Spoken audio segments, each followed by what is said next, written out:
السلام علیکم ورحمۃ اللہ وبرکاتہ۔ حضرات ناظرین، آج میں اب حضرات کے سامنے حالات حاضرہ پر کچھ روشنی ڈالنے والا ہوں۔ حضرات ناظرین، آج پوری دنیا کے اندر حالات کو درست کرنے کے لیے، امن و امان لانے کے لیے، پیار و محبت کو پیدا کرنے کے لیے، ہمدردی اور بھائی چارے کے لیے، برائیوں کو مٹانے کے لیے، اچھائیوں کو پھیلانے کے لیے کس طریقے سے محنت ہو رہی ہے۔ علماء محنت کر رہے ہیں اور ائمہ محنت کر رہے ہیں، بزرگان دین محنت کر رہے ہیں، اور قوم ملت کے صحیح پڑھے لکھے حضرات جو قوم کے رہنما رہبر ہیں، وہ حضرات بھی اپنے اپنے انداز کے اندر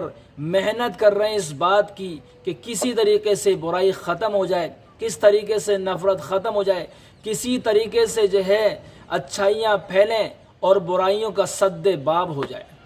لیکن آپ دیکھ رہے ہیں کہ محنتیں ایک طرف ہیں اور گناہ اور برائیاں ہیں کہ جو تھمنے کا نام تک نہیں لے رہی ہیں۔ کبھی آپ نے غور کیا کہ اتنی محنت کے باوجود، اتنی کوشش اور اتنی سعی اور جہد مسلسل کے باوجود گناہ بڑھتے جا رہے ہیں اور نیکی کا راستہ اور نیکی کم پڑتی جا رہی ہیں۔ اچھے لوگوں کی تعداد کم ہوتی جا رہی ہے اور برے لوگوں کی تعداد بڑھتی جا رہی ہے۔ الغرض برائیاں پھیل رہی ہیں اور اچھائیاں سمٹ کر ایک طرف ہو گئی ہیں۔ حاضرین گرامی، کبھی آپ نے غور کیا یہ ایسا کیوں ہو رہا ہے؟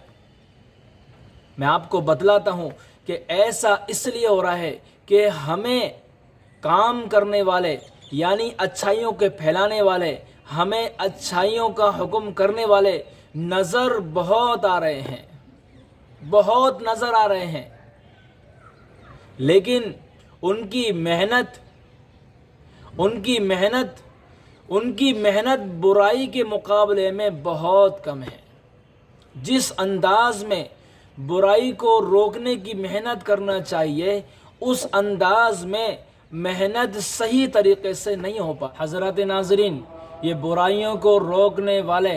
اچھائیوں کو پھیلانے والے، یہ حضرات جب اس محنت کے اندر مگن ہو جاتے ہیں اور اس محنت میں لگ جاتے ہیں، جن کی فکروں کی بنیاد پر کچھ نہ کچھ برائیاں ختم ہونے لگتی ہیں اور اچھائیاں پھیلنے لگتی ہیں، تو انسانوں میں سے ہی کچھ انسان جو فتین قسم کے انسان ہوتے ہیں، جو گھٹیا قسم کے انسان ہوتے ہیں، وہ انسان ان کے پیچھے لگ جاتے ہیں کہ یہ کس طریقے سے جو محنت کر یہ آگے جا رہے ہیں، کس طریقے سے ان کی محنت کے ذریعے سے لوگ اچھے راستے پر آ رہے ہیں، ان کے ذریعے سے لوگ اچھی باتوں پر عمل کر رہے ہیں، ان کے ذریعے سے لوگ دین پر عمل کر رہے ہیں، ان کے ذریعے سے اچھائیاں پھیل رہی ہیں، ان کے ذریعے سے برائیاں ختم ہو رہی ہیں۔ تو یہ گھٹیا قسم کے انسان ان پھیلانے والوں کو، ان رہبر کو، ان قائد کو اور ان علماء کو اپنے برائیوں کا نشانہ بناتے ہیں اور ان کے اوپر تہمت، ان کے اوپر الزام، ان کی چھوٹی چھوٹی کو برائیوں کو پکڑ کر اور ان کو بدنام کرتے ہیں۔ پھر اس کا نتیجہ یہ ہوتا ہے کہ پھر وہ حضرات چونکہ انسان ہیں اور پھر وہ اس بھلائی کے کام کو چھوڑ بیٹھتے ہیں، اور پھر جب برائیوں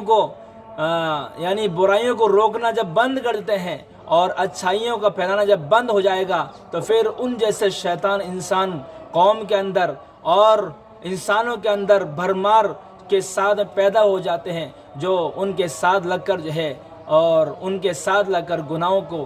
جرأت کے ساتھ میں کرتے ہیں۔ حاضرین گرامی، ہونا تو یہ چاہیے کہ ان اچھائیوں کو پھیلانے والوں کا ساتھ دیا جائے، ان کے حوصلوں کو بڑھایا جائے، ان کے ان کا تعاون کیا جائے اور ان کو سراہا جائے، تاکہ وہ حوصلوں کے ساتھ میں اور آگے بڑھ کر برائیوں کو روکیں، اچھائیوں کو پھیلائیں اور سماج کے اندر، قوم کے اندر، انسانوں کے اندر ایک سماجدار کا کام کریں۔ لیکن ایسا نہیں ہوتا ہے، کیونکہ وہ حسد کی بنیاد پر، وہ جلن کی بنیاد پر کہ فلاں وہ آگے کیسے بڑھ رہا ہے، وہ فلاں انسان کے وہ آگے کیسے بڑھ رہا ہے، اور فلاں محلے کا انسان آگے بڑھ رہا ہے، اور فلاں جگہ کا انسان آگے بڑھ رہا ہے، وہ آگے کیوں بڑھ رہا ہے، اس کی ٹانگ پکڑی جائے، اس کو نیچے کھینچا جائے۔ یہ ہماری قوم کی حالت ہے، جس کی بنیاد پر آج ہم دلدل کے اندر چلے جا رہے ہیں، ہلاکت کے گھڑے کے اندر گرے جا رہے ہیں، ذلت کے غار کے اندر دھسے جا رہے ہیں، یہ ہماری ناکامی کا راستہ ہے، ہماری ناکامی کے اسباب ہیں حضرات ناظرین۔ اس سے گریز کرنا چاہیے، ہم کو ہر ایسے انسان کا ساتھ دینا چاہیے جو اچھائیوں کو پھیلاتے ہیں، جو امن و امان کی باتیں کرتے ہیں، جو کسی بھی انداز کے اندر کریں، جو پیار محبت کی باتیں کرتے ہیں، جو دین کے اندر اچھائیوں کو پھیلاتے ہیں، برائیوں سے روکنے کی باتیں کرتے ہیں، قوم اور برادری اور اس طریقے سے انسانوں کے اندر بھلائی کی، خیر خواہی کی، ہمدردی کی جو باتیں کرتے ہیں، اس کو پھیلانے میں جو لوگ سپورٹ کرتے ہیں، ساتھ جو لوگ جو ہے سپورٹ کرتے ہیں، ان کا ہمیں ساتھ دینا چاہیے۔ اب حضرات سے گزارش ہے کہ جو فتن قسم کے لوگ ہیں، جو فتنہ پھیلاتے رہتے ہیں، ایسے حضرات کی باتوں پر بالکل دھیان نہ دیں، اور اپنے رہنماؤں، اپنے رہبروں کی اور اپنے علماء کی، اپنے ائمہ کی دل سے عزت کریں اور ان کا احترام کریں اور ان کا ساتھ دیں۔ اللہ پاک جو ہے عمل کرنے کی توفیق عطا فرمائے۔